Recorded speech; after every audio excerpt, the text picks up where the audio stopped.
G'day, it's Pete here and welcome to week 1, day 2. Now today we're going to be talking all about leads and their impact on defense. So we're mainly focusing on the opening lead. Today I'll cover how the opening lead sets the tone for the defense. We'll talk a little bit about versus suits and versus no trumps, what the differences are. Focus really on interpreting the lead. I don't think this is done enough and what depth I like to go into that. Talk a little bit about leading partners suit. And finally, lead agreements, we really want to emphasize this. So, first off, why leads are important is they really set the tone of the defense. We're going to talk later in the rest of the course about different styles of the defense, and the opening lead suggests a lot about how the opening leader thinks the defense should go. And you can work out whether or not you're on the right track or not after this opening lead, but it sets the tone. What sort of defense we're going to do, forcing defense, aggressive defense, passive defense, different things like this you can work out. You can interpret lots of things not only about your partner's hand but about the general style of defense that you actually want to take. So the opening lead is very important for getting the defense off to a good start. So there's a few different lead styles versus suits or versus no trumps, and it's important to understand what the differences are that you're trying to achieve in these are. So, versus suits, you're mainly trying to get a couple of tricks in the first couple of rounds of each suit, because after that, any given trick might get roughed later or things like that.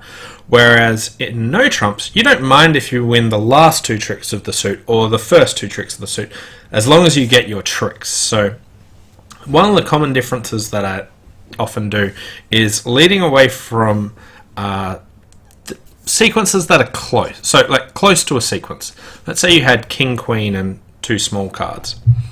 So against no trumps, I would just lead my fourth highest card, because king, queen, you usually want 3 honors, or like a broken sequence at least, king, queen 10, king, queen 9, something like that.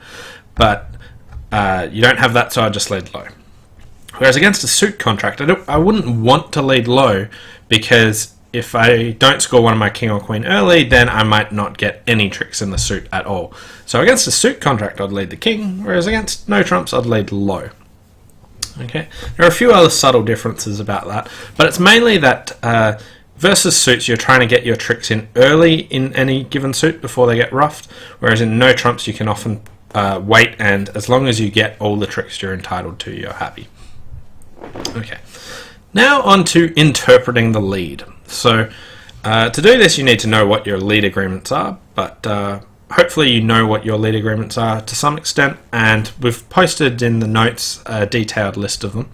But what I like to do when interpreting the lead is here, if we look at this, our partner's led a 9. Don't worry about the bidding, we're just defending a suit contract. What I like to consider is not only has my partner led from, what are the possible holdings, but also what does declarer have for those given holdings. So first of all, partners led a 9, so they obviously don't have an honor in the suit, but they could have led a singleton 9, they could have led 9 doubleton, or they could have led top of nothing. Depends on your lead agreements. I know it's not second highest from 4 small or anything like that, because I can see the 10. So my partner can't have more than 3 cards in the suit. Now, if they put in the queen, should I put the king on this? There is absolutely no need. My partner does not have the ace, and I would only be covering this. This won't promote any of our tricks by putting the king on it. So it's important to think, what does my partner's lead from? Where are the missing other cards? What should I actually play? So if my partner leads a 9 here, I know that I don't want to put on the king, because my partner can't have the ace, and West is just, if I put it on the king, it's just going to promote the Jack 10. So no need to put the king up yet. Make them do the work to keep finessing it. If on the other hand, our partner led something like this, the Jack of diamonds. Again, it's important to interpret the lead. So our partner hasn't led away from the ace, because it's a suit contract. You don't lead or underlead unsupported aces. So East has the ace of diamonds straight away. My partner's led the Jack, that's top of the sequence, so I now know they've got the 10, probably the 9 or the 8, but not guaranteed because it's a suit contract. but we know that they've got the 1 underneath it at least. So again, what I like to do is work out what sort of holdings do they have. We know they've got Jack 10 to something. When they lead their sequence, I don't know the length of the suit. They could have 1, 2, 3, 4, 5, 6. Like, you have no real information about the lead. Sometimes the bidding will give you that information, but the opening lead won't actually do it when they lead a sequence. But again, we now get to place where all the honours are, and we know that East has the Ace of Diamonds. If, on the other hand, our partner leads something like a 2, interpreting the suit again. So if our partner's led the 2, this could either be low from an honour or 4th highest. So we know that the suit is breaking 4 triple 3. Okay, our partner could have a singleton 2. That's the final other option, but you know, again, the bidding will be quite revealing in working that out. So if my partner's led the 2 from low from an honour, then again we know that East has the Ace of Hearts because our partner won't be leading it. So my partner's heart is the Queen. Again, if my partner's got 4 hearts, this gives East 3.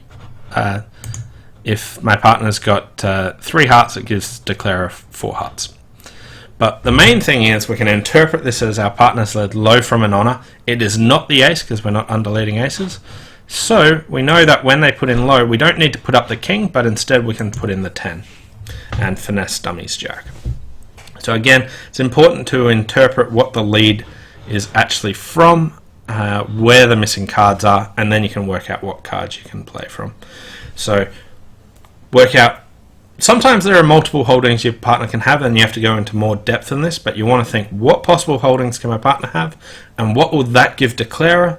Okay, what card should I then play? Okay, it's important to spend some time to interpret the lead. As for choosing a lead, just talking a little bit about leading partner suit, this is a great thing. If your partner bids a suit, they really want you to lead it. It keeps them happy, but leading partner suit, often a good idea. There are times when you can work out not to do it, depending on the bidding, but that should be your go-to lead. One thing that I would often like to consider is my lead styles change a little bit based on whether or not partners bid a suit. I don't have the example up here, but let's say I've got 3 little cards. And my partner's bid the suit. So from 3 little, you might lead top of nothing or middle up down is your usual agreement. What I like to do is slightly vary this based on whether my partner's bid the suit. So if my partner's bid the suit and I've supported, okay, so I've raised, they already know I've got 3, so there's no need to lead middle up down because they already know you've got 3. So if I've got 3 little cards and my partner has bid the suit and I have supported, I'd lead the top just to say I've got nothing in here. Whereas if I've got 3 little cards and my partner's bid the suit and I haven't supported it, now I'd lead the low one. Because if you lead a higher one, it's very easy for them to think that you've got a shortage, because straight away from the bidding they'll assume that you don't have support because you didn't raise. But if you lead a low one, often they can pick that up a little bit earlier. So in partner suit, I do 2 things. If I have raised their suit and I've got 3 little cards, I'll lead the top one. Whereas if I haven't raised their suit or supported them, I'll lead a little one. So they're just a couple of things that I like to do. Don't need to do it, but that's my general agreement.